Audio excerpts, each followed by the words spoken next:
O capítulo 1, versículo 27 do livro de Gênesis na Bíblia Sagrada é um dos mais importantes e conhecidos, pois descreve a criação do ser humano.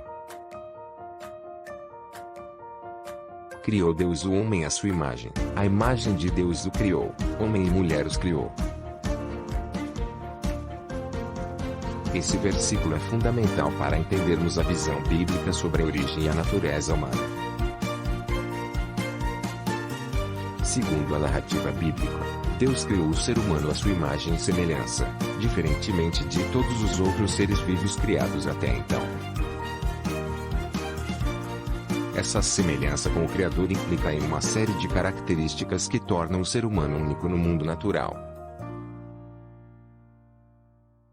Tais como a capacidade de pensar, de raciocinar, de se comunicar, de amar e de criar.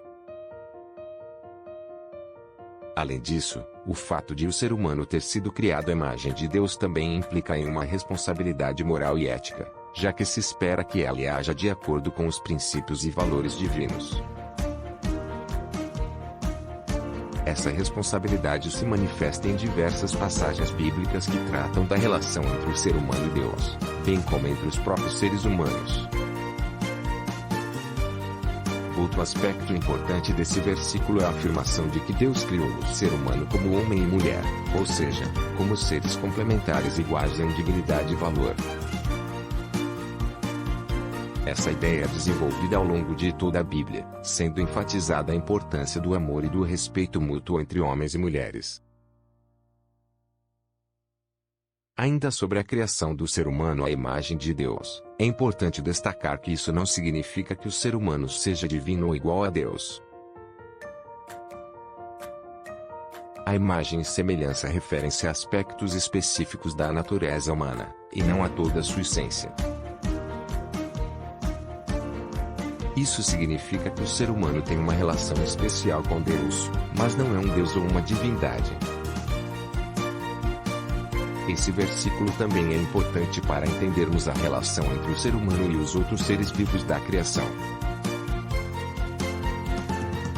Ao ser criado como Senhor da Terra, o ser humano recebe uma responsabilidade de cuidado e preservação da natureza, não de dominação e exploração irresponsável. Ainda que seja feito à imagem de Deus, o ser humano não é superior ou mais importante que os outros seres vivos, e deve respeitá-los como parte da criação divina. Por fim, é importante destacar que o versículo 27 do capítulo 1 de Gênesis é apenas o início da história da humanidade na Bíblia. Ao longo dos próximos capítulos, são descritos a queda do ser humano em pecado, a história dos patriarcas e a formação do povo de Israel, bem como a vinda do Messias para a redenção da humanidade. A criação do ser humano à imagem de Deus é apenas o começo de uma história rica e complexa que tem reflexos até os dias de hoje.